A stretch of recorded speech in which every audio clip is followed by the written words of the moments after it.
नमस्कार, मैं रणवीर शर्मा और आप देख रहे हैं द वीर न्यूज़। आज हम उन शख्स के साथ हैं जो बछवाड़ा विधानसभा में कोई पहचान के मोहताज नहीं है। आज हम बात करेंगे जनता के सवाल और जवाब के।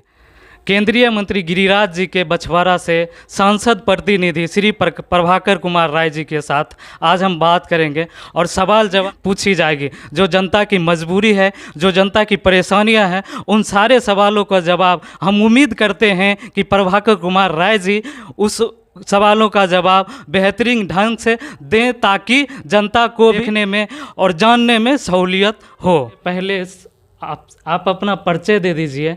परिचय का ऐसे तो मोहताज नहीं है, पूरा बछवाड़ा विधानसभा आपको पहचानते और जानते भी हैं, तो एक बार परिचय दे देंगे तो अच्छा रहेगा सर। चलिए, धन्यवाद। और मेरा नाम प्रभाकर कुमार राय हुआ, जो आपने चर्चा भी किया। और 17 साल पत्रकार रहे।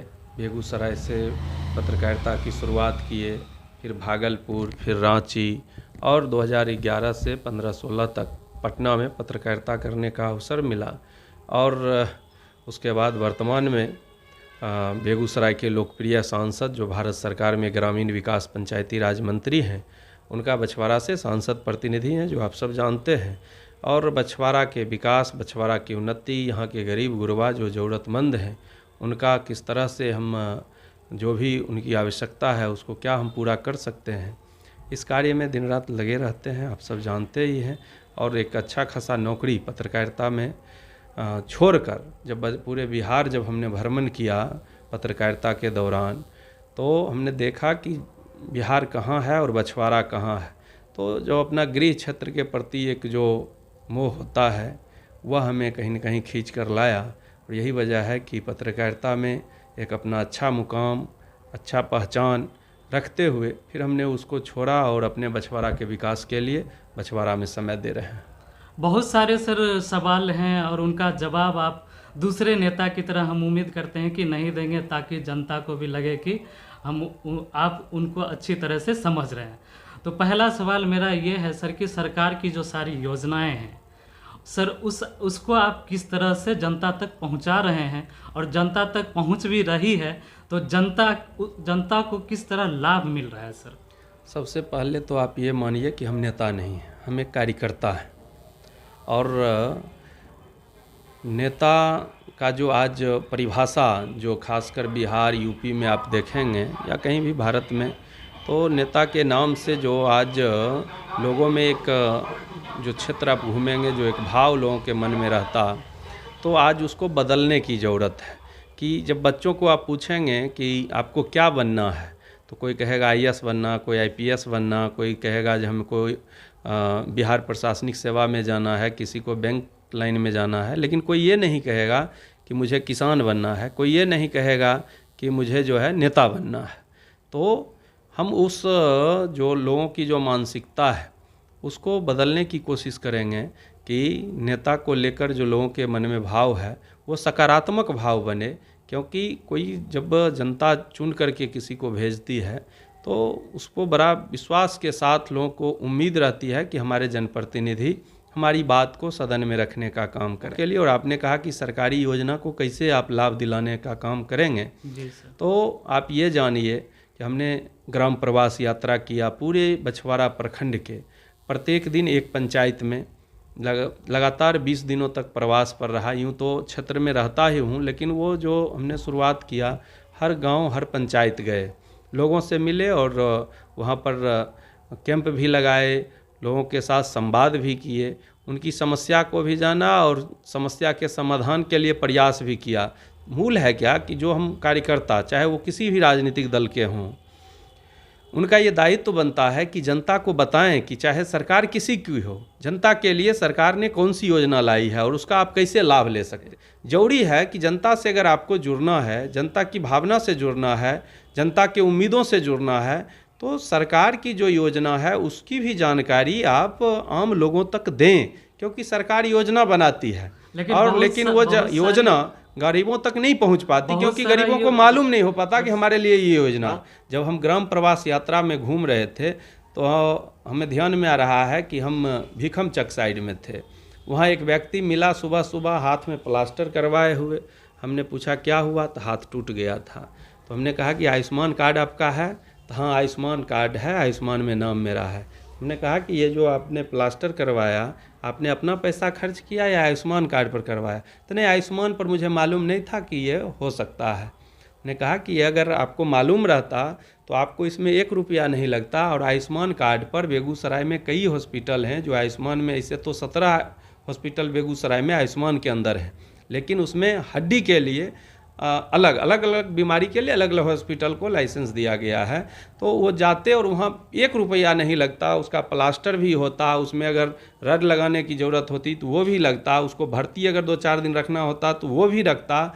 दवा आयुष्मान का है कि दवा, भोजन, हॉस्पिटल का चार्ज और जो इलाज में जो भी लग रहा है वो सारा चीज़ वो सरकार वहन करती है। लेकिन आज भी लोगों को मालूम नहीं है। जब हम पूरे ग्राम प्रवास में घूमे तो हमने फोकस यही किया कि लोगों का आयुष्मान में नाम है कि नहीं वो लोगों को मालूम हो जाए, लोगों का जांच वहाँ करवाए, चेक करवाए।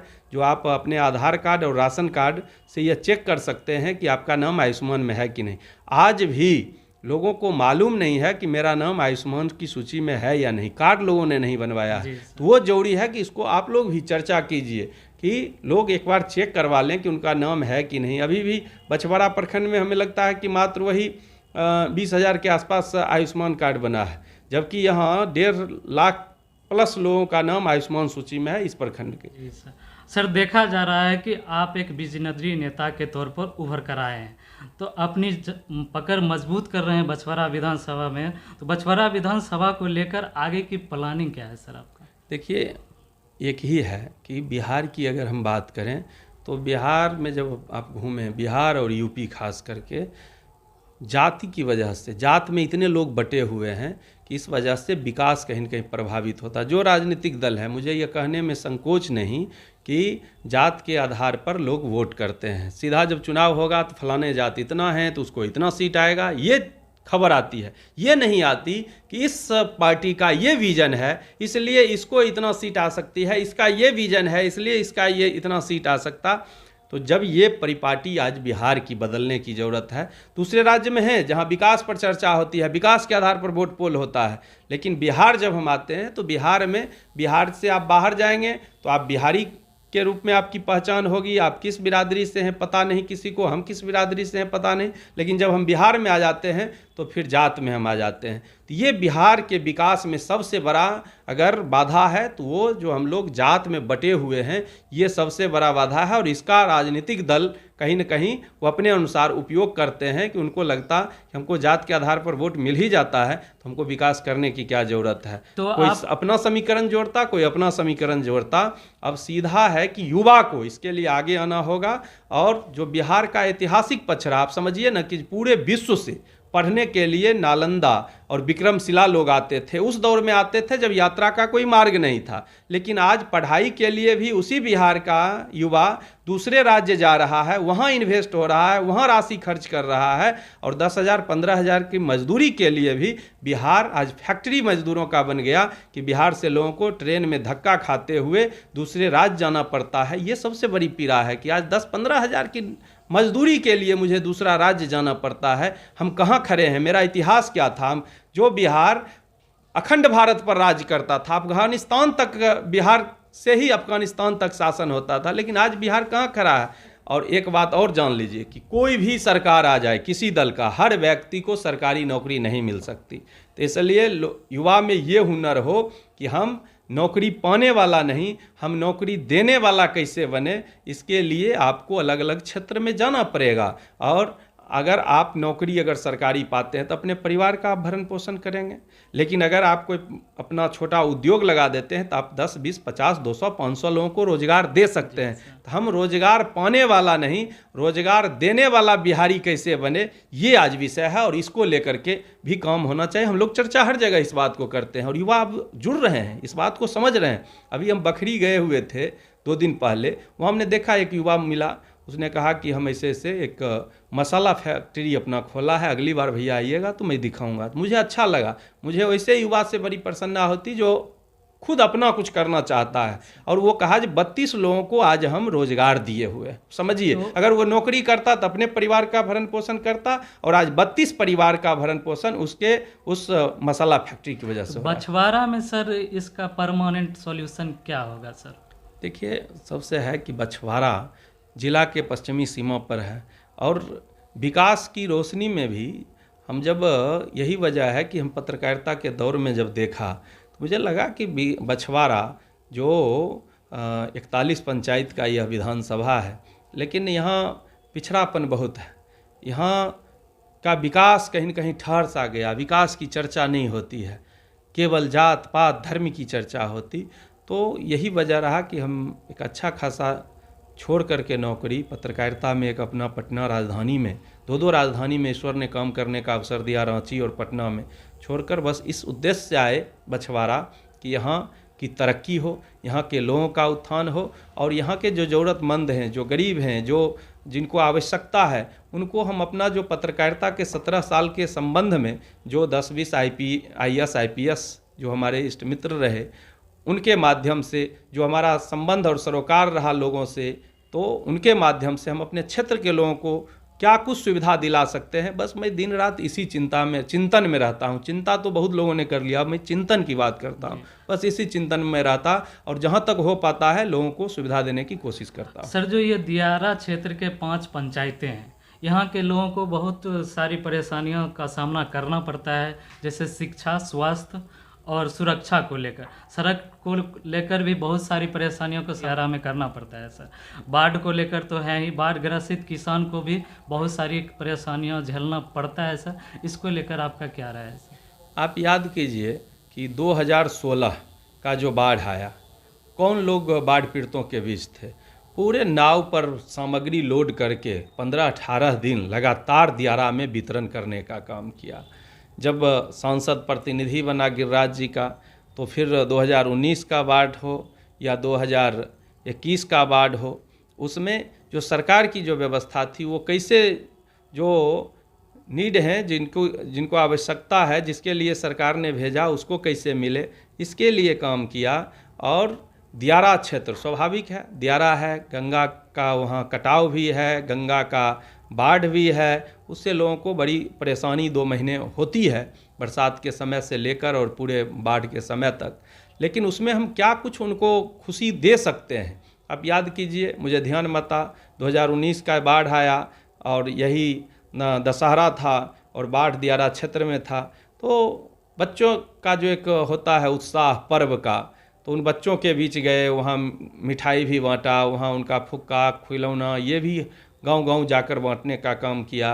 कोरोना आया, कोरोना में जो भी अपने विधानसभा का जिस भी राज्य में थे, जहां से सूचना आई, हमने देखा लोग चैनल पर कि पैदल चल दिए, तो मुझे लगा कि नहीं, ये गलत है। और उसमें लोगों को जब नरेंद्र मोदी जी ने आह्वान किया कि हर किसी को आगे आकर सहयोग करना चाहिए, तो मुझे लगा कि इसमें अपना जो संपर्क और संबंध मेरा, हम तो कोई उस तरह का ये नहीं आर्थिक रूप से मजबूत हैं कि हम इस तरह से डोनेट कर सकते हैं, लेकिन अपना जो संपर्क और संबंध है उसका लाभ लेते हुए हमने ये हेल्पलाइन नंबर जारी किया कि जो भी बछवाड़ा विधान, हम पूरे तो बदल नहीं सकते हैं, लेकिन अपना जो एक परिधि है, तो बछवाड़ा विधानसभा का जो भी लोग जिस राज्य में हैं वो सूचना दें, 24 घंटे के अंदर उनको राशन पानी की व्यवस्था वहीं होगी और कोई भी पैदल ना चले। और सुबह से लोग नंबर पर फ़ोन करके अपना लिखाते थे, यहाँ 20 आदमी हैं, यहाँ 40 आदमी हैं, और ये भी बताते थे कि हमने अपने जनप्रतिनिधि को कहा, कोई फ़ोन नहीं उठाता है, कोई नोटिस नहीं लेता है।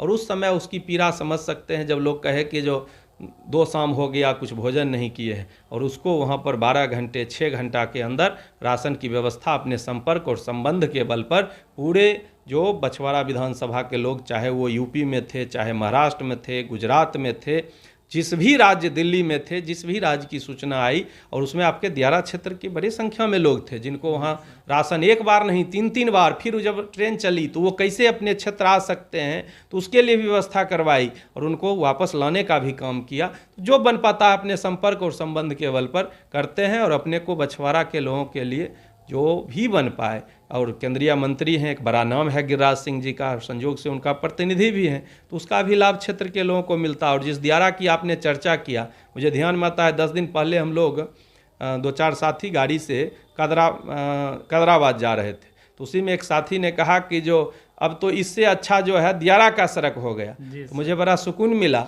और आज दियारा क्षेत्र का कोई गांव अब इक्का दुक्का ही ऐसा होगा जहां सड़क उपलब्ध नहीं हो, पीसीसी नहीं हो, कालीकरण नहीं हो।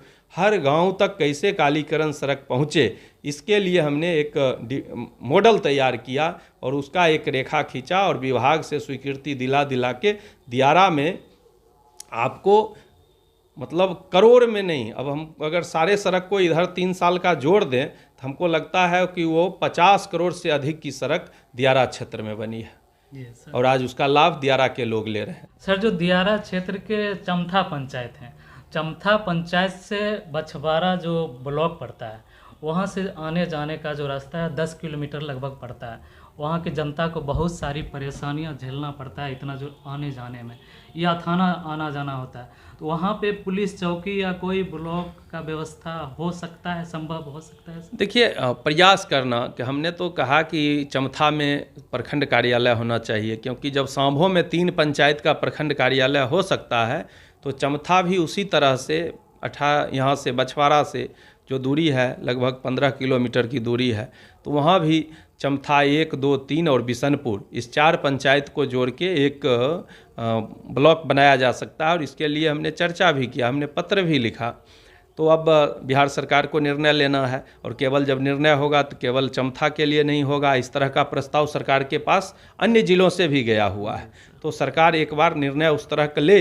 इसके लिए हम लोग भी चाहते हैं कि चमथा को एक ब्लॉक बनाया जाए वहाँ, ताकि वहाँ के लोगों को 15 किलोमीटर नहीं आना पड़े, वहीं उनको सुविधा मिले। और जो सड़क की चर्चा आपने किया, तो एक जो मुरली टोल से हाजीपुर जो ये सड़क है, ये NH हो, इसके लिए लगातार प्रयास किए। और गिरिराज जी ने इसके लिए NHI बात किए, उसके बाद नितिन गडकरी जी, आप देख रहे हैं पूरे देश में सड़क का जाल बिछा रहे हैं, उनसे वो बात किए। फिर उधर से नित्यानंद राय जी सांसद हैं, उन्होंने भी बात किया। और उसका प्रतिफल है कि अब मुरली टोल से हाजीपुर जो सड़क है उसका चौड़ीकरण NH बनने का DPR ही हुआ, टेंडर भी हो गया है। लेकिन है क्या कि कुछ सड़क NHI खुद बनाती है और कुछ जो है बिहार सरकार को दे देती है, कि राशि देती कि पथ निर्माण विभाग उसको बनवावे। ये जो सड़क है ये पथ निर्माण विभाग को केंद्र ने राशि दिया है, पथ निर्माण बिहार सरकार को बनाना है, इसने टेंडर कर दिया। अब लेकिन काम शुरू नहीं हुआ। अब मॉनिटरिंग बिहार सरकार को करना है, आपको केंद्र ने पैसा दिया, आपका दायित्व बनता है कि आप मॉनिटरिंग करा के वो काम पूरा कीजिए। लेकिन आज जो बिहार आप स्थिति देखें, चाहे वो सड़क हो या प्रधानमंत्री सड़क में, 13 सड़क बेगूसराय जिले में गिरिराज जी ने दिया, 13 में 7 सड़क हम लोग बछवाड़ा विधानसभा में लाए हैं। ये 7 सड़क है, जो 13 में 7 सड़क बछवाड़ा विधानसभा में, और लगभग 40 करोड़ की योजना है। और वो टेंडर हुआ, बिहार सरकार ने कुछ इस तरह किया, 6 महीने 8 महीने बाद उस टेंडर को रद्द कर दिया। फिर दोबारा टेंडर हुआ, जिसमें आपको चमथा में एक सड़क है जो Chamtha 1 number ward 1 number panchayat से आएगा और वो चिड़ैया टोक तक जाएगा, लगभग 7 किलोमीटर की वो सड़क है। उसका हाइट भी करवाना है, कहीं 2 फीट कहीं 4 फीट, ताकि बाढ़ भी आवे तो लोग अपने दरवाजे से मोटरसाइकिल से चमथा पुल पर चलाएं। इसलिए उसका हाइट करके वो सड़क बनना है, जो कि प्रावधान नहीं था। उस प्रावधान जो नियम है उसको थोड़ा स्थगित शिथिल करते हुए वहाँ पर हाइट का प्रावधान मंत्री जी ने करवाया। लेकिन उसके बाद आपको झमटिया ढाला से समसा जो सड़क है वो उसमें है, रानी पंचवटी से अयोध्या टोल धर्मपुर होते हुए कदराबाद, ये इधर का 3 सड़क हो गया। और 4 सड़क है भगवानपुर को जोड़ने वाली। 7 सड़क बछवाड़ा विधानसभा में हमने लाने का काम किया। लेकिन बिहार सरकार ने एक बार टेंडर करके रद्द किया, दोबारा टेंडर फिर हुआ है, और उस टेंडर को भी अभी तक के जो है उसका पोर्टल लॉक बिहार सरकार किए हुए है, जिस वजह से विभाग भी नहीं देख पाता कि किसने टेंडर डाला, कैसे क्या आगे की प्रक्रिया होगी। कुल मिलाकर के बिहार सरकार जो आज देख रहे हैं कि केंद्र प्रायोजित जो योजना है उसको चाहती है किसी तरह लोकसभा चुनाव तक एन केन प्रकारेण टालते रहें, क्योंकि ये सड़क बन जाएगा तो नाम केंद्र सरकार का होगा, नाम मोदी का होगा, नाम गिरिराज सिंह का होगा। तो इसलिए बिहार सरकार नहीं चाहती कि ऐसे सड़क या अन्य काम जो हैं केंद्र प्रायोजित वो काम हो, और ये राजनीति में सही नहीं है। विकास के साथ राजनीति नहीं होनी चाहिए। वो राज्य सरकार योजना दे या केंद्र दे, जनता का काम होना चाहिए, और वो काम आज वोट के लिए आज ये नीतीश सरकार नहीं कर रही है। ये सीधा मेरा कहना है, और इस तरह का काम नहीं होना चाहिए। सर, आपने चर्चा किया कि जो झमटिया ढलासा तक जो रोड जाती है उनका हाल जाके देख लीजिएगा सर, कि जो झमटिया पुल से नीचे उतरिएगा तो वहाँ की सड़क आर पार नीचे से ढहने हाँ, नहीं, आप जो हमने तो वो चर्चा किया झमटिया ढाला से शमशा पथ का, जो प्रधानमंत्री सड़क से बनना। दूसरा आप कह रहे हैं झमटिया से चमथा जो सड़क गई है उसकी बात कर रहे हैं। वो सड़क प्रधानमंत्री सड़क योजना से बनी है, वो 2020 में बनी है। आप जानते हैं कि अब कोई भी सड़क अगर चाहे वो राज्य सरकार की योजना से बने या केंद्र की योजना से बने, उसका 5 साल का मेंटेनेंस उस संवेदक को करना जो संवेदक बनाया है, और वो तब से 5 साल होता है जब आप सड़क को पूर्ण करके हैंडओवर विभाग को करते हैं। तो ये बनना इसका 2020 में फुल एंड फाइनल हुआ, तो तब से 5 साल इसका 2025 होता है। अभी उसका विभाग टेंडर नहीं कर सकता, अभी वह मरम्मती हो सकता। जो टेंडर जिसने उस समय लिया वो झारखंड की कंपनी है, और उसको कई बार हमने विभाग को कहा तो ग्रामीण विकास ये आपको ग्रामीण कार्य विभाग ने उसको पत्र लिखा, लेकिन वो नोटिस संवेदक नहीं ले रहा है। अब उसको ब्लैक लिस्टेड करने के लिए विभाग लिख रहा है कि हमने कहा उस कंपनी को आप ब्लैक लिस्टेड कीजिए, उसका जो पैसा जमा है उसको आप जब्त कीजिए, और उसी राशि से इसका मरम्मती का कार्य कराइए। लेकिन एक विभाग का अपनी प्रक्रिया है, उस प्रक्रिया में समय लगता है। हम लगातार विभाग से बात करते हैं कि इस काम को उसको ब्लैक लिस्टेड करके जिससे काम करवाना हो लेकिन इसको करवाएं। लेकिन है कि मरम्मती में ये योजना है, इसलिए अभी नई योजना इस पर दिया नहीं जा सकता, और यही वजह है कि थोड़ी परेशानी हो रही है। मरम्मत का कार्य हो सकता है ना सर? हाँ, मरम्मत का कार्य हो सकता है, और जो उसने बनाया उसी को मरम्मत करना है, लेकिन वो कंपनी टर्नअप नहीं हो रही है। इसके लिए विभाग ने कई बार उसके साथ पत्राचार किया है, तो उसका नियम है कि 3 बार पत्र देना है। अगर 3 बार में भी वो टर्नअप नहीं होता तब उसको आप ब्लैक लिस्टेड करने के लिए लिखिएगा। तो वो जो उसका एक समय सीमा है वो विभाग कर रहा है, और हम लगातार संपर्क में हैं कि उसको या तो आके काम करे या उसको ब्लैक लिस्टेड कीजिए, और दूसरे किसी से वही उसी राशि से आप इसको मरम्मत करवाइए। तो इसका मतलब ये समझा जाए कि सर कि वो नया योजना 2025 तक अभी उस सड़क को कुछ हाँ, भी जो नहीं सरकार की जो नियम है, क्योंकि जो व्यवस्था चलती है, जो संविधान है, जो राज्य सरकार कानून बनाती उसके अनुसार काम होता है, तो उसमें अब सरकार ने प्रावधान किया है कि 5 साल कोई भी सड़क बनता तो 5 साल मेंटेनेंस में रहेगा। जो कंपनी काम करेगी, जो बनाएगी, उसी को मेंटेन करना है। 5 साल से पहले उसका पुनर्टेंडर नहीं हो सकता। तो इसलिए नया सड़क तभी वो स्वीकृति में जाएगा जब 2025 के बाद। सर, आगामी लोकसभा चुनाव को लेकर बेगूसराय संसदीय क्षेत्र को देखते हुए आपका क्या राय है सर? अरे, बेगूसराय में लोकप्रिय सांसद जो अभी 4.25 लाख वोट से बेगूसराय की जनता ने गिरिराज सिंह जी को जिताया। अरे, भारत सरकार में वो ग्रामीण विकास और पंचायती राज मंत्री हैं, और बेगूसराय के विकास के लिए वो हमेशा चिंतन करते रहते हैं। बेगूसराय में आपको पेट्रोकेमिकल हो उसके लिए वो चिंतन करते हैं। फर्टिलाइज़र उन्होंने चालू करवाया, उन्होंने 6 लेन सिमरिया में पुल अभी बन रहा है, गति पकड़े हुए है, उसको देख रहे हैं। जो सिमरिया में आपको रेल का अलग से पुल बन रहा है, सिमरिया से खगड़िया 4 लेन बन गया, लगभग 90% उसका काम हो चुका है। तो ये सारे काम गिरिराज जी के इस 4.5 साल में आप देख रहे हैं कि हुआ है। ये बड़ा काम है जो उन्होंने अपने प्रयास से करवाया है। और बरौनी रिफाइनरी जो बंदी के कगार पर था उसको उन्होंने जीवंत किया है, और उसका लगातार विस्तारीकरण लगभग 20,000 करोड़ से राशि से बरौनी रिफाइनरी में काम हुआ है, और काम चल रहा है। दिन रात वहाँ मजदूर लगे हुए हैं, दिन रात बड़ी बड़ी मशीन आ रही है बाहर से और वहाँ सेट किया जा रहा है। तो उसका उत्पादन क्षमता जब बढ़ेगा तब जो मांग था, पहले कहा जाता था 80 के दशक में कृष्णा शाही चुनाव लड़ने आई थी कांग्रेस से, तो उस समय कांग्रेसियों ने नारा दिया था कि कृष्णा शाही आई है, पेट्रोकेमिकल लाई है, और कृष्णा शाही जीती भी लेकिन पेट्रोकेमिकल नहीं आया। फिर अगले चुनाव में विरोधियों ने नारा दिया कि कृष्णा शाही आती है, झूठ बोलकर जाती है। क्योंकि देखिए, जानना पड़ेगा लोग को, कोई चीज़ को तुरंत कहता ये चीज़ नहीं हुआ, लेकिन उसका मापदंड क्या है। जब उत्पादन क्षमता जो पेट्रोकेमिकल के लिए होना चाहिए, वो जब मापदंड आप पूरा नहीं करेंगे तब तक पेट्रोकेमिकल कैसे होगा। तब जो उसका उत्पादन क्षमता जितना चाहिए उतना गिरिराज जी ने 4 से 12 पर पहुंचा दिया बरौनी रिफाइनरी को।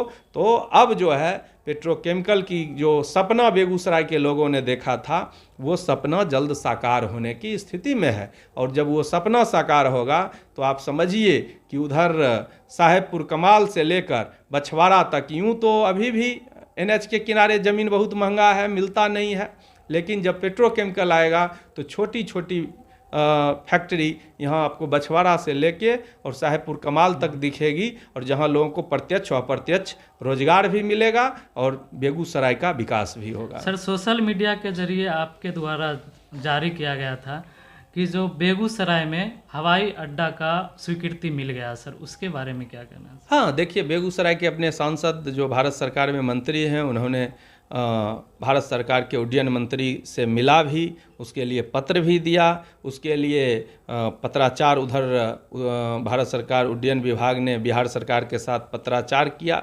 उसकी एक प्रक्रिया है, उसके लिए जो भी बिहार सरकार को वहाँ व्यवस्था देनी है वो काम बिहार सरकार को करना है, बिहार सरकार करेंगे। मंत्री जी उस कार्य में लगे हुए हैं, लेकिन है क्या कि अभी केंद्र के ओर से जो भी प्रस्ताव आता है बिहार सरकार उसको ठंडे बस्ते में डाल देती है। बिहार सरकार को लगता कि ये काम अगर हो जाएगा तो नाम केंद्र का होगा। अरे भैया, यहाँ जनता परेशान है, जनता की चिंता कीजिए ना, विकास के साथ राजनीति मत कीजिए। लेकिन आज बिहार सरकार, एक तो अपने पास इनका खजाना खाली है, इनके पास कुछ है नहीं जो ये कर सकते हैं, ना इनके पास उद्योग है, ना ही कोई व्यवस्था है, ना ही ये जो है समय पर अपने कर्मचारी को तनख्वाह दे पाते हैं।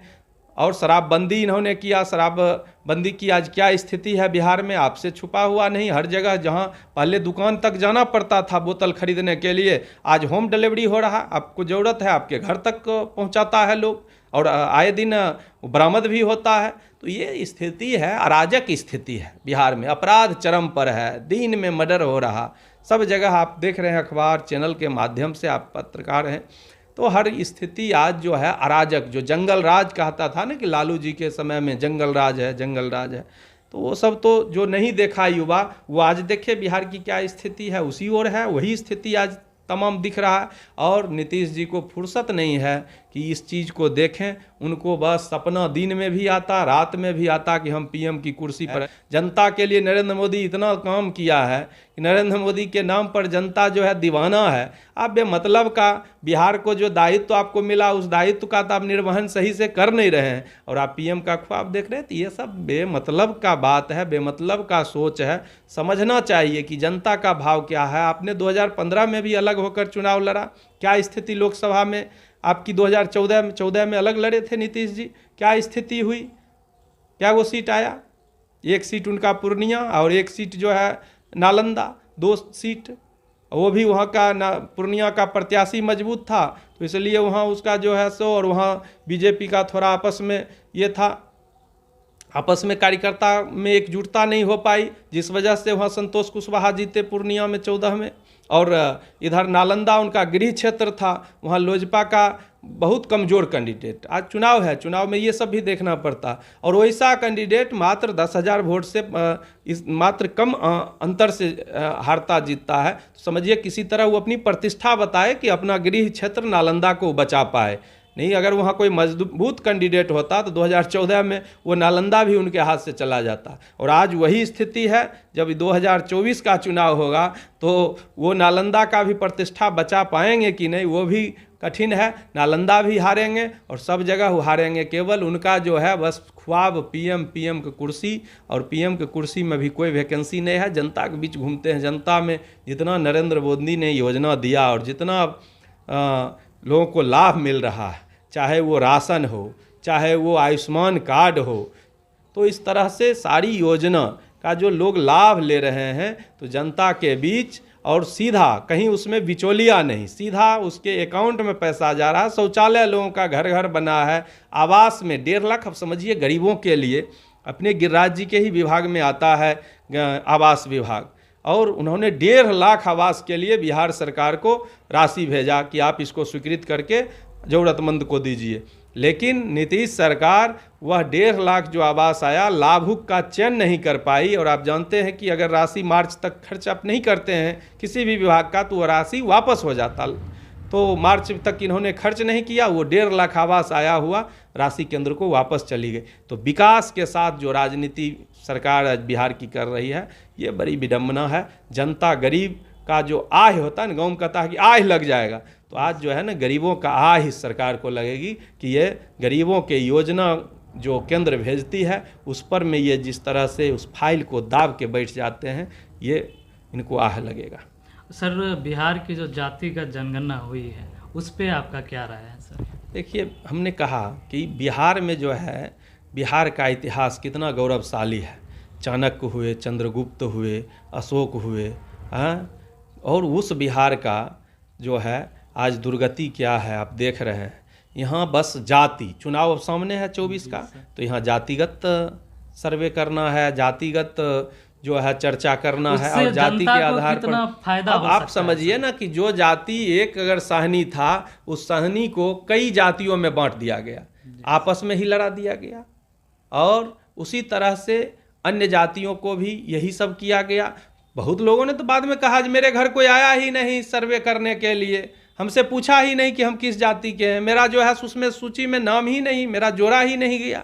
तो इस तरह से अपने मनगढ़ंत एक इसको जारी किया गया। अगर करना ही था तो सही से उसका आकलन होता, सही से जारी किया जाता, और हर जाति का हर विधानसभा वाइज, हर पंचायत वाइज वो जारी करें ना, हिम्मत है तो पंचायत वाइज वो उन्होंने जो जनगणना किया है उसका पंचायत वाइज वो सूची जारी करें। अब लोग कहते हैं कि जिस जाति का हमारा बहुल विधानसभा, अब समझिए कि बिहार में तो वो बहुल है और वहाँ दिखा दिया गया है, उसको सबसे नीचे बीच में दिखाया गया। तो इस तरह से करके येन केन प्रकारेन आप जब ये 1931 का जनगणना को आप देखेंगे तो बहुत सारी जाति विलुप्त होती दिख रही है, उसमें आबादी क्या है, और आज जो जनगणना आपने किया उसमें आबादी कहाँ चली गई।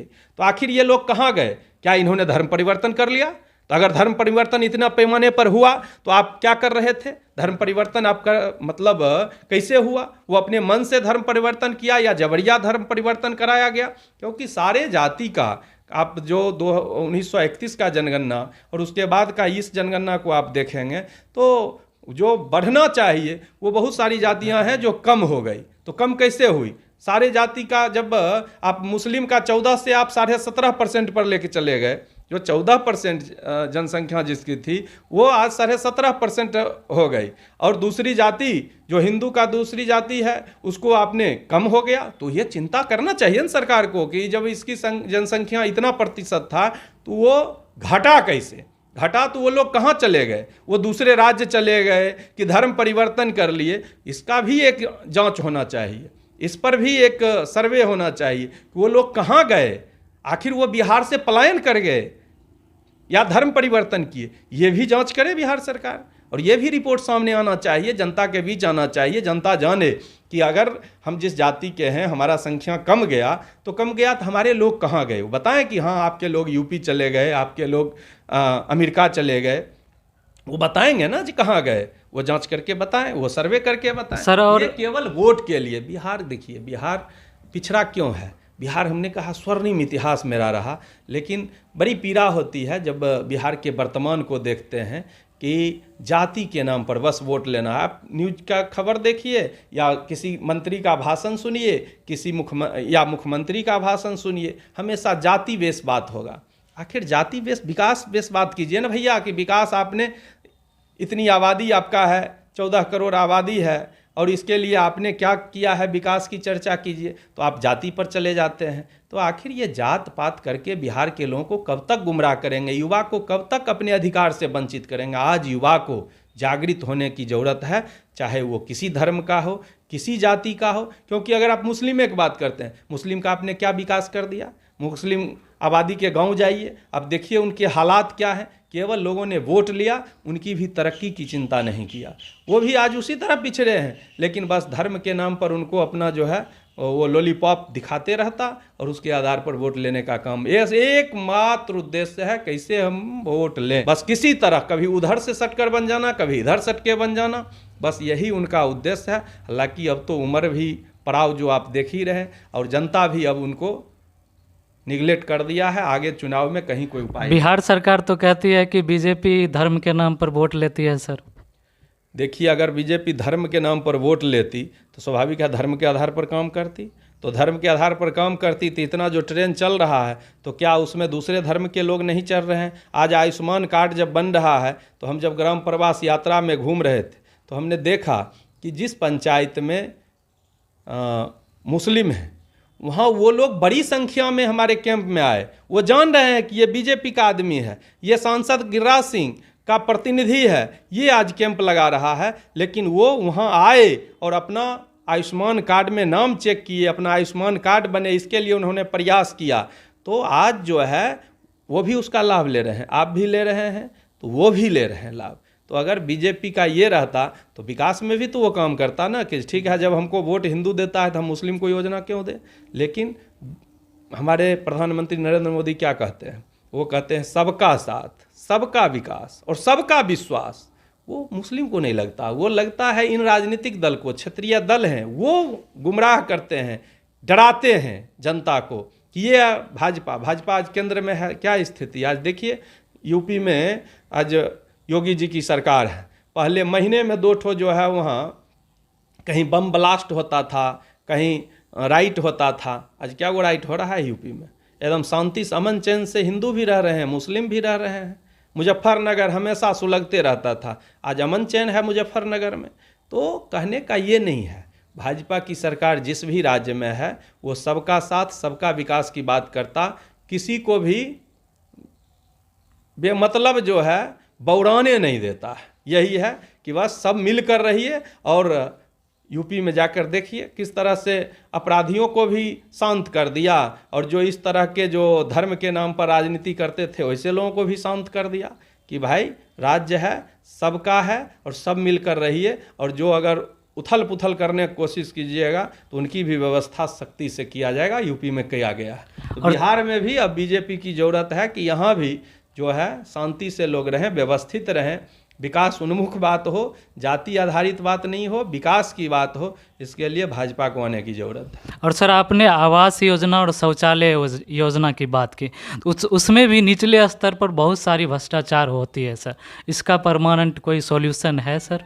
देखिए, मोदी सरकार ने ये व्यवस्था किया कि आज चाहे वो शौचालय के लिए राशि आता है या आवास के लिए। पहले आवास के लिए आता था तो वो कैश में दिया जाता था, कैश में पैसा आता था, कुछ इधर लोग रखते थे, कुछ उधर रखते थे, कुछ लाभुक को देते थे। बहुत लाभुक के नाम पर पैसा निकल भी गया, लाभुक को पता नहीं चला आज मेरे नाम पर आवास का पैसा निकल गया। और याद कीजिए, राजीव गांधी जब प्रधानमंत्री थे तो उन्होंने कहा था कि हम 1 रुपया भेजते हैं तो 15 पैसा जो है सो लाभुक तक पहुंचता है। आज नरेंद्र मोदी 1 रुपया भेजते हैं तो वो 1 रुपया लाभुक के अकाउंट में जाता है और लाभुक उसको निकालता है। अब सवाल है कि हर जगह तो नरेंद्र मोदी खड़ा नहीं रहेंगे, हर जगह प्रभाकर राय खड़ा नहीं रहेंगे, हर जगह आप खड़े नहीं रहिएगा। अब अभी भी कुछ इस तरह 3-13 वाले हैं जो दूसरे दल से, जिनको आज तक आदत रहा है खाने पीने का, तो वो जो है कुछ न कुछ जुगाड़ लगा लेते हैं। लेकिन वो सब जुगाड़ चलने वाला नहीं है। बहुत अब जनता भी परिपक्व हो गई, जनता भी अब समझती है सारी बात का कि जो कौन उसके लिए काम कर रहा है। और ये भ्रष्टाचार तो बिहार में दीमक की तरह खा रहा है। कहीं भी कोई काम के लिए ब्लॉक जाइए, थाना जाइए, बिना पैसा का एक काम नहीं होगा। भले आप पैरवी पुत्र बन करके जाइए, पैरवी कराइए, फिर भी जब तक चढ़ौना नहीं दीजिएगा कोई काम होने वाला नहीं है। अब प्रभाकर जैसा लोग है तो व्यक्तिगत कुछ अधिकारियों से संबंध है तो आपका काम कह दिया हो जाए तो समझिए ईश्वर की कृपा है। हम तो निमित्त मात्र हैं। हमने जो संघर्ष 17 साल पत्रकारिता में किया, आज उसका लाभ अपने क्षेत्र के लोगों को दे रहे हैं। और जो जैनून काम से आते हैं, अगर उनका काम होने वाला है तो कह देता हूं कि ये काम होगा, और उसके लिए संबंधित अधिकारी को या जिसको कहना है उनके सामने हम फ़ोन लगा के कह देते। मुझे नेता, क्योंकि मैं नेता हूं नहीं, नेता की तरह जो है हाँ कह देंगे कर देंगे, वो हमारी आदत नहीं। होने वाला है आपके सामने कहेंगे, नहीं होने वाला है कह देंगे कि जो ये नहीं हो पाएगा। गलत की मैं पैरवी नहीं करता। आप किसी अधिकारी से पूछिएगा, कोई नहीं कहेगा कि प्रभाकर जी ने इस जो मेरा 2016-17 के बाद से क्षेत्र ज़्यादा रहने लगा कि कभी मैं किसी अधिकारी से गलत काम के लिए पैरवी किया। और नल जल योजना जो हमारे क्षेत्र में चल रही है सर, उसका तो पूरा फेल्योर ही नज़र आ रहा है, उसके बारे में क्या कहना चाहिए? देखिए, बिहार सरकार का सबसे फेल्योर योजना जी सर। तो वो 2 योजना है मेरे नज़र में, क्योंकि हम जो बिहार घूमे और पूरा देश में जहाँ तहाँ जाने का अवसर मिल जाता है, तो हमने जो देखा है उसमें सबसे 2 योजना फेल्योर है। एक शराबबंदी 100% नहीं 110% फेल्योर है, और ये जो नल जल योजना है ये पूरा लूट का योजना बना। केंद्र सरकार ने इसके लिए पैसा दिया बिहार को, कहा कि हम नल जल के लिए पैसा, स्वच्छ लोगों को पानी मिले इसके लिए पैसा दिया। बिहार सरकार ने कहा कि नहीं, हम अपनी व्यवस्था से पानी लोगों को पिलाएंगे, और केंद्र का राशि लौटा दिया, जो पत्र आया उसको अस्वीकृत कर दिया। और क्या किया, तो नल जल दिया उसमें भयंकर तरीके से भ्रष्टाचार। अब समझिए, पता चलता है जो लोग काम किया है कि 40% 50% तक तो कमीशन लोगों ने दे दिया। जी सर। हाँ, ये चर्चा है आम लोगों में। तो जो आदमी 40, जो संवेदक 40% 50% कमीशन दे देगा, तो 50% में वो क्या काम करेगा और क्या अपने लिए बचाएगा? क्योंकि कोई 2 रुपया लगाया है तो वो भी चाहता है कि जो हमको भी पारिश्रमिक मिले। कोई अपने घर से तो दान करने के लिए संवेदक बना नहीं है। तो आज ये जल नल योजना पूरे बिहार में अगर इक्का दुक्का कहीं व्यवस्थित चल रहा है, ऐसा नहीं है इक्का दुक्का व्यवस्थित चल रहा है, वो चल रहा है आपके बल पर, इनके बल पर। इसलिए कि वो दिलचस्पी लिए हुए हैं, वो जनप्रतिनिधि एक्टिव हैं, या वहाँ के लोग, उस वार्ड के लोग एक्टिव हैं, वो समय से चलाते हैं। कहीं पाइप फटता है तो खुद उसको ठीक कराते हैं, कोई गड़बड़ी आया तो अपना पैसा लगा के ठीक कराते हैं, तो वो सही चल रहा है। नहीं तो आप कहें 98% जल नल जहाँ लगा, अरे उतना हम तो सबके घरे घर आरओ आप लगवा देते महाराज, सबके घरे घर आरओ दे देते, स्वच्छ पानी लोग पीता। और ये जो है, और जल की बर्बादी, आज भू जल जो है तो एकदम धरती का आप जान रहे हैं कि नीचे जा रहा है, और बिहार में जल का भयंकर बड़े पैमाने पर बर्बादी हो रहा, नल बह रहा है, पाइप फटल है, कोई देखने वाला नहीं है। लोग शिकायत करता है, हम लोग के पास आता है, क्या कहें। अब पीएचडी को फ़ोन करते हैं तो कुछ लोगों का काम हो जाता है, लेकिन वो तो अपने संपर्क संबंध पर हो जाता है। लेकिन अब कितना करेगा, हर जगह तो जब छेद हो तो कितना छेद को आप भरिएगा। एगो छेद रहेगा तब न हाथों लगा करके उसको 2 घंटा पानी के बहाव को रोक सकते हैं। लेकिन जहाँ पर में हर छेद, जिसके पर में सौंसे जो है सो छेद ही हो, तो कितना छेद को कौन भरेगा। तो ये सबसे भ्रष्ट सरकार की योजना। और ये उस समय योजना जब आया, उसके बाद जो है चुनाव हुआ विधानसभा का, वो सब था गोलमोल योजना था, बस उसको खानापूर्ति का योजना था। और जिस जनता कहती है सब, हम क्या कहेंगे, सब लोग कहते हैं, क्षेत्र घूमते हैं, लोग कहते हैं कि ये स्थिति है, जो मिलता है कहता है हम क्या करें, संवेदक कहता है हम क्या करें, तो सब कहता है हम क्या करें, सरकार कहती है हम क्या करें, हम कुछ है ये नहीं है, हम क्या करेंगे। चर्चाएं हैं कि सर बछवाड़ा विधानसभा में आपकी सक्रियता को देखते हुए मान के चलें कि आगामी विधानसभा चुनाव में बछवाड़ा विधानसभा सीट से बीजेपी का कैंडिडेट प्रभाकर कुमार राय जी होंगे। देखिए, ये सब मुगालते में मैं नहीं रहता। जी सर। हाँ, ये बात सही है कि 2020 का जब चुनाव था तो अपने पार्टी भाजपा के जो साथी थे, वरिष्ठ साथी थे, क्योंकि आज तक बछवाड़ा में भाजपा का कभी कमल खिला नहीं, तो लोगों की उम्मीद थी, जो बुजुर्ग थे, जो जनसंघ काल से थे, उन लोगों के मन में था कि एक बार हम लोग अपने जीते जी देख लें कि बछवाड़ा में भी भाजपा का विधायक हो। तो उन लोगों ने कहा कि आप इतना काम कर रहे हैं तो आप प्रयास कीजिए कि भाजपा का यह सीट हो और आप आइए मैदान में। हमने कहा कि ठीक है, हम प्रयास किए, हम दिल्ली पटना सारे नेता लोग से भी मिले, सब लोग यही कहते थे कि बछवाड़ा कभी जीते हैं, क्योंकि पत्रकारिता के कारण पटना में भी रहे तो हर पार्टी के नेता लोग से परिचय रहा है, तो मिलने में कोई दिक्कत थी नहीं, जहाँ भी गए लोगों से मुलाकात हुई। लोगों ने यही कहा कि बछवाड़ा कभी नहीं जीते हैं। हमको मालूम है कि बछवाड़ा में पार्टी मजबूत है, लेकिन चुनाव के समय आप बिखर जाते हैं, जिस वजह से हम वहाँ लूज कर जाते हैं। इसलिए अब देखिए, चुनाव में गठबंधन की राजनीति है, वो सीट किसको जाता, अगर बीजेपी का होगा तो फिर ये। तो हमने कहा कि देखिए, प्रयोग नहीं कीजिएगा, बाहरी उम्मीदवार मत दीजिएगा, हमको दीजिए या किसी को दीजिए, लेकिन क्षेत्र के लोगों को दीजिएगा, ताकि कार्यकर्ता का एक भाव जुड़ेगा और लोग लगकर जिताने का काम करेगा। लेकिन फिर ऐसी स्थिति बनी कि सुरेंद्र मेहता जी आए, वो तेघरा विधानसभा क्षेत्र से आते हैं, लेकिन हमारे मन में वो हन कर रहा था बात कि दिल्ली के नेता से मिले या पटना के नेता, सब यही कहते थे बछवाड़ा कभी जीते हैं। हमने कहा कि ये जो एक दाग है इसको पहले ख़त्म किया जाए। और दिन रात विधायक जी ने, सुरेंद्र जी ने कहा कि जो आपको गाड़ी ले लीजिए, जो साधन चाहिए वो लीजिए और आपके जो लोग हैं सबको लगाइए। हमने कहा कि आप अपनी व्यवस्था से आप कीजिए, ना हमारे साथ रहने वाले लोगों को आपका कोई सहयोग चाहिए, ना मुझे आपकी गाड़ी चाहिए, ना कोई सहयोग चाहिए। एक उम्मीदवार जिस तरह से चुनाव लड़ता है उस तरह से प्रभाकर आपके लिए तटस्थ होकर इस बछवाड़ा विधानसभा में दिखेगा। और जो भी हमको बन पाया तन मन धन तीनों से, संजोग से परसों ही फेसबुक पर एक अपडेट पुराने साल के जो आता है, तो मैं देखा कि उस समय 2020 का अपडेट था। उसमें हमने जो पोस्ट लिखा था बछवाड़ा के लोगों के लिए सुरेंद्र मेहता जी के समर्थन में, अपने पार्टी उम्मीदवार के समर्थन में, तो बड़ा उस समय भावुक भी मन हुआ। तो उस तरह से करके लोगों का हाथ जोड़े, पैर जोड़े कि भाई किसी तरह एक बार इस सीट को बचाइए, क्योंकि कल ये नहीं कोई कहे कि बछवाड़ा कभी जीते हैं। और जो एक था कि मन में बछवाड़ा में भाजपा का विधायक हो, वो चीज़ हो गया। अब ज़्यादा कोई ये नहीं है। और विधायक जी हैं, स्वाभाविक है आगे फिर वो आएंगे मैदान में, फिर वो विधायक बनेंगे, हमारी शुभकामना है। तो इसलिए वो सब फेरा में मैं रहता नहीं। ईश्वर ने सबको तय कर दिया है कि क्या करना, अपना काम है कर्म किए जाइए। गीता में कृष्ण ने यही तो अर्जुन से कहा कि अपने कर्म पर विश्वास कीजिए, और सारा चीज़ दिखा दिया कि आप जो करेंगे वो ऑलरेडी पहले सब चीज़ हो चुका है। आप करता है, आप अपना कर्म केवल कीजिए। इसलिए उस सब में अब ज़्यादा मोह माया नहीं रहा।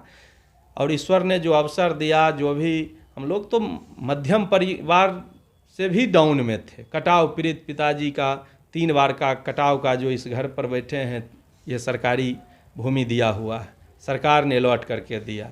हम लोग जो है कटाव पीड़ित हैं, तो वो गरीबी देखा है। जब मान लीजिए कि जो आज तो गांव में अब सब्जी बेचने वाला आता है, पहले पर्व त्यौहार में लोग सब्जी खरीदने पिताजी आते थे स्कूल से, प्रधानाध्यापक थे तो स्कूल से आते थे तो पर्व त्यौहार में सब्जी लाते थे, नहीं तो घर में जो भी था वही लोग खाते थे। तो वो गरीबी देखा है। तो जितना ईश्वर ने दिया बहुत आनंद का क्षण रहा पत्रकारिता के कालखंड में। इसलिए ज़्यादा उम्मीद और मोह माया के फेरा में मैं रहता नहीं। बस मेरा इतना ही मोह माया है कि बछवाड़ा की तरक्की, बछवाड़ा के विकास और बछवाड़ा विधानसभा क्षेत्र के लोगों के अगर कहीं कष्ट में हैं, अगर उनका कष्ट को थोड़ा भी अगर मैं पोंछ पाया तो हम समझेंगे कि यही ईश्वर ने अवसर दिया है। और उस काम में मैं लगा रहता हूँ दिन रात, और उसी काम में चिंतन में रहता हूँ। और जो बन पाता है लोगों के भलाई की चर्चा करता हूँ। किसी का हमसे भलाई हो जाए लेकिन किसी को का बुराई हमसे ना हो, ये कोशिश करते हैं। चाहे, और दूसरी बात कि हमारे यहाँ जो भी लोग आते, ना मैं उसका जाति पूछता हूँ ना उसका पार्टी पूछता हूँ। जो भी लोग आते हैं उसका जो काम होने वाला हमसे है वो काम हम करते हैं, चाहे वो किसी दल का आदमी हो, मुझे उसके लिए कोई दिक्कत नहीं। हर दल के लोग मेरे पास आते हैं, मेरा अपना एक स्वभाव है, व्यवहार है। हमारे यहाँ हर पार्टी के, हर धर्म के लोगों के लिए दरवाज़ा खुलल है। आप 24 घंटा जब ज़रूरत हो, आप मेरा मोबाइल 24 घंटा चालू, कभी स्विच ऑफ नहीं मिलेगा। और रात के 12 बजे भी अगर लोग फ़ोन करते हैं तो मेरा फ़ोन पिक होता, और जो उनका समाधान हो सकता है वो करने की कोशिश करता हूँ। तो बस इसी काम में हूँ। इसलिए मुझे ये सब मोह माया, विधायक बनना, फलना बनना, ये सब में कहीं मैं पड़ता नहीं हूँ। जो हैं उनको क्या हम मदद कर सकते हैं, मैं उस काम में लगा रहा हूँ। सर, इस बार तो बछवाड़ा विधानसभा से बीजेपी को जिताकर प्रतिनिधि जो आप बात कर रहे हैं सुरेंद्र मेहता जी, वो जिस तरह से जनता के बीच जाना चाहिए था वो जा नहीं पाए। चर्चा ऐसे होती रहती है कि जो बछवाड़ा विधानसभा में जो बीजेपी सीट जीती है वो उस तरह से जनता के प्रति भेदभाव करती नज़र आई है। नहीं, ये देखिए, किसी व्यक्ति का व्यक्तिगत कुछ ये हो अलग बात है। हर व्यक्ति का नेचर और सिग्नेचर अलग होता है, सबका अपना काम करने का तरीका होता है। 5 उंगली एक रंग नहीं है। लेकिन हमारे विधायक सर्वाधिक क्षेत्र में समय देने वाले हैं। जहाँ भी लोग फ़ोन करता वहाँ उपस्थित होने की कोशिश करते हैं और क्षेत्र में हमेशा रहते हैं। जब भी बछवाड़ा बेगूसराय ज़िला में है तो कोई दिन ऐसा नहीं होगा कि ज़िला में रहते हुए अपने विधानसभा क्षेत्र के किसी न किसी गांव या किसी प्रखंड में ना गए हों। ये सबसे बड़ा है कि जनता ने जो उम्मीद से जिताया कि आप काम किससे कितना होता, हम क्या कहें, लोग बहुत आते, कुछ का काम हो जाता, कुछ का नहीं भी होता। हो सकता है कुछ लोग विधायक जी के पास जाते होंगे, कुछ का काम होता होगा, नहीं भी होता होगा, लेकिन हमारा विधायक जनता के बीच रहता है, ये सबसे बड़ी बात है। और इस पर कोई उंगली नहीं उठा सकता कि सुरेंद्र मेहता क्षेत्र में नहीं रहता, ये कोई नहीं कह सकता। भाजपा का गाइडलाइन है कि जो भी विधायक हैं, जो भी विधान पार्षद हैं, जो भी सांसद हैं, उनको अपने क्षेत्र में समय देना है और इसकी मॉनिटरिंग पार्टी भी करती है। इसलिए हमारे विधायक क्षेत्र में नहीं रहते, लोगों से नहीं मिलते, ये मैं स्वीकार नहीं करता। और जहाँ समस्या आती है लोग हमारे पास भी आते, हम भी विधायक जी से बात करते, विधायक जी को जहाँ लगता वो भी हमसे संपर्क करते हैं, और जैसे हो मिलजुल कर क्षेत्र के लोगों की भलाई हो इसके लिए काम करते हैं। लेकिन हाँ, पांचों उंगली एक रंग नहीं है, कुछ लोगों की स्वाभाविक है, पहली बार बीजेपी का यहाँ कमल खिला है तो अपेक्षा लोगों की बड़ी है। अब बड़ी अपेक्षा के सामने विधायक पर खरे नहीं उतर रहे हैं, उतर कर रहे हैं, लेकिन अपेक्षा हमने क्या कहा कि बड़ी अपेक्षा है। लोगों के बीच हम जाते हैं, लोगों की बड़ी अपेक्षा है। तो अपेक्षा तो आप पाल लिए, लेकिन हमारी शक्ति को भी देखिएगा कि हमारी शक्ति क्या है। हम बिहार सरकार में नहीं है और ज़्यादातर काम राज्य सरकार के अंदर ही होता है। केंद्र तो बड़ा प्रोजेक्ट के लिए है, केंद्र का जो अपनी व्यवस्था है, लेकिन छोटा मोटा थाना, ब्लॉक, शासन प्रशासन सब राज्य के अंदर है और अधिकतर मामला लोग लेकर के वही आते हैं। तो उसमें थोड़ा हम, चाहे हमारे विधायक हों, पीछे हो जाते होंगे, हो सकता है, क्योंकि सरकार हमारी नहीं है तो अधिकारी हमारी बात को उतना नहीं सुनेंगे जितना सत्ता पक्ष की बात को सुनते हैं। तो इसलिए आज बछवाड़ा में कमल खिला है। बछवाड़ा के आज विधायक सुरेंद्र मेहता जी हैं, भारतीय जनता पार्टी से हैं, तो ये एक शुरुआत है। अब अगला चुनाव में बिहार में भाजपा की सरकार भी होगी और तब जो लोगों की जो अपेक्षा और जो उम्मीद बड़ा है वो भी पूरा होगा। एक लास्ट क्वेश्चन सर, कि जो युवाओं को आप क्या संदेश देना चाहें कि राजनीतिक में क्या भविष्य युवाएं बना सकती है या नहीं सर?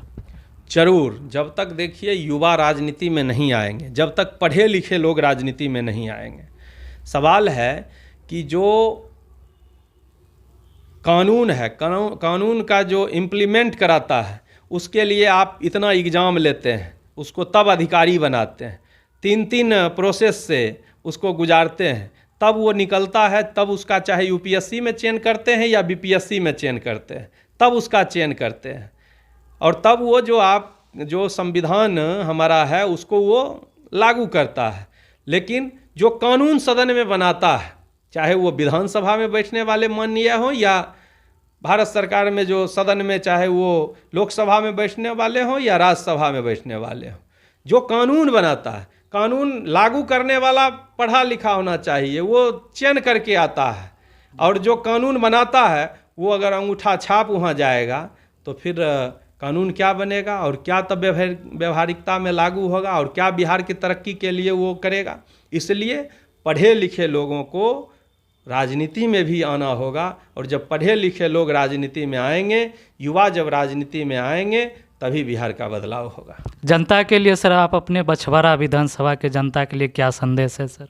देखिए, सबसे बड़ा यही है कि आपस में मिलजुल कर, अधिकतर मामला लोग लेकर आते हैं मार पीट, ज़मीन विवाद। देखिए, कहा जाता है गांव में, खाली हाथ आए हैं खाली हाथ जाएंगे। तो किस चीज़ के लिए? एक दिन तो सबको, अगर कुछ निश्चित है तो मौत निश्चित है, एक दिन सबको जाना है। अभी आपसे बात कर रहे हैं, कल क्या होगा कोई नहीं जानता है। तो ये एक निश्चित है। तो फिर जब निश्चित है तब फिर अनिश्चित के फेरा में काहे लोग पड़े हुए हैं। जो भी ज़मीन है यहीं रह जाएगा। अपना भाईचारा लोग ख़त्म कर रहे हैं। 2 भाई जो आपस में एक थाली में बचपन में खाया, और वो आज आपस में एक दूसरे को मारने के लिए और मरने के लिए तैयार है ज़मीन विवाद में। आज दूसरे से बात होती है लेकिन अपने भाई में भाई से बात नहीं होती। अब याद कीजिए ना, देखिए ना, हर चीज़ का यहाँ है। त्रेता में राम आए और राम और भरत का संवाद देखिए कि एक पिता के वचन पर में राम वन चल जाते हैं, वो चाहते तो सेनापति थे, पिता को बंधक बना करके, जो भारत का इतिहास रहा है, यहीं जो है शासक ऐसे हुए कि पिता को गद्दी पर से उठाया और कारागार में बंद कर दिया और खुद कुर्सी पर बैठ गया।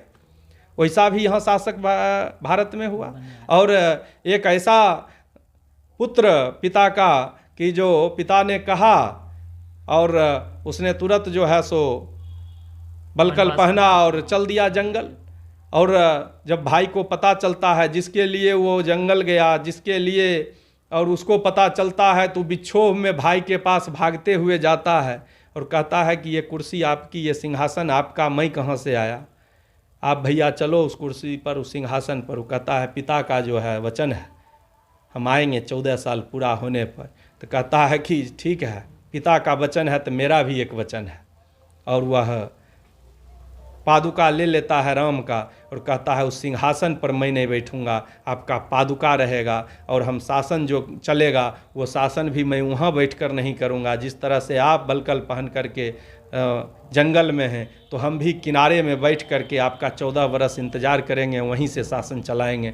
वो काम अब देखिए ना, कहाँ भारत का तो हर चीज़ है यहाँ, तो हर चीज़ से आपको प्रेरणा, हमारे जो है महाभारत और रामायण को आप पढ़िए, उसी से आपको प्रेरणा मिल जाएगी कि जीवन में क्या करना है। लोग केवल जुड़े तो अपने जो भी द्वापर त्रेता का वो सारा चीज़ से जुड़ें, उसको पढ़ेंगे तो उसको फिर मोह माया से ऊपर उठ जाएंगे। सर एक और लास्ट क्वेश्चन है सर, कि जो चमथा वाली मीठी वाली घटना हुई थी, वो अब लग रहा है ठंडी बस्ती में चली गई है सर, उसके बारे में क्या कहना चाहते हैं, क्योंकि आप बहुत सक्रिय रहे थे उस घटना पे। देखिए वो नृशंस घटना थी, मैं यहाँ था नहीं उस समय, दिल्ली में था, एक कार्यशाला में मैं गया था जिसको छोड़कर आ भी नहीं सकता था। और जब मुझे मालूम हुआ तो वहाँ हमने मंत्री जी को जानकारी दिया, मंत्री जी ने भी दूरभाष पर उनके परिवार के लोगों से बात किया।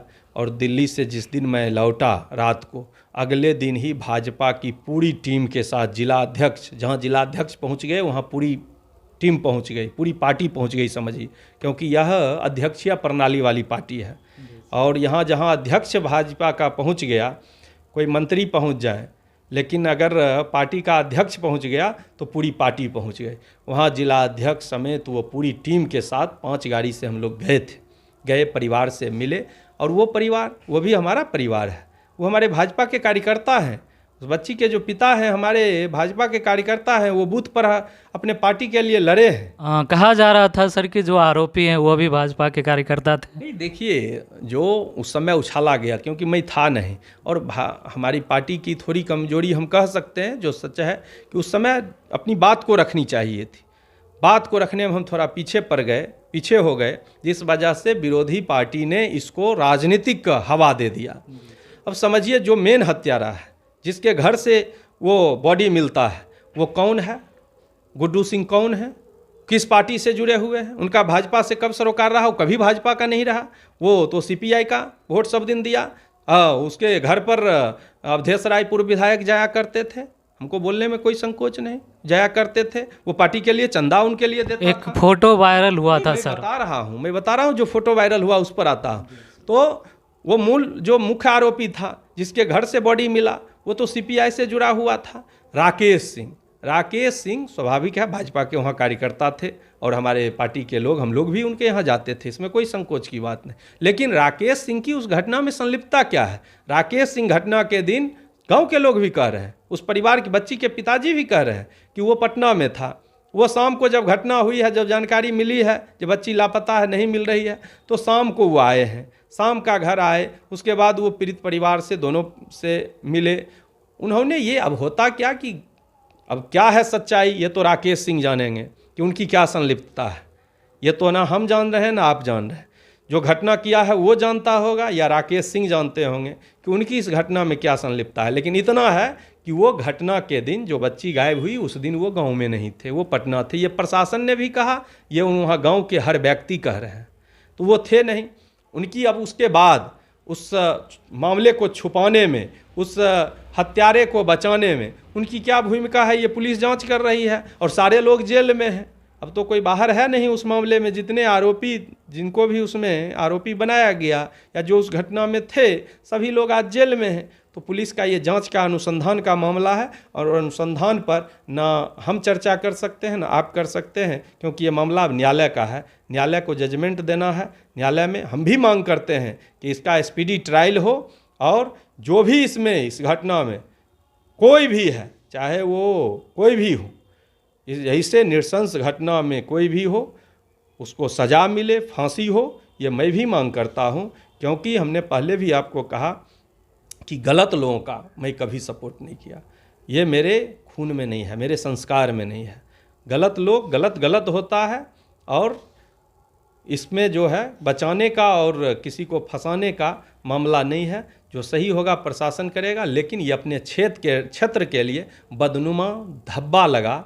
मैं तो दिल्ली में था, सारा चैनल पर चल रहा था, लोग कह रहे थे चमथा कहाँ है, बेगूसराय। अच्छा, आपका तो बेगूसराय आप ही के ज़िला में हुआ। उस समय समझिए मुझ पर क्या बीतता होगा कि मेरे ज़िला में घटना हुई, हम वहाँ हैं, लोग चर्चा कर रहे हैं।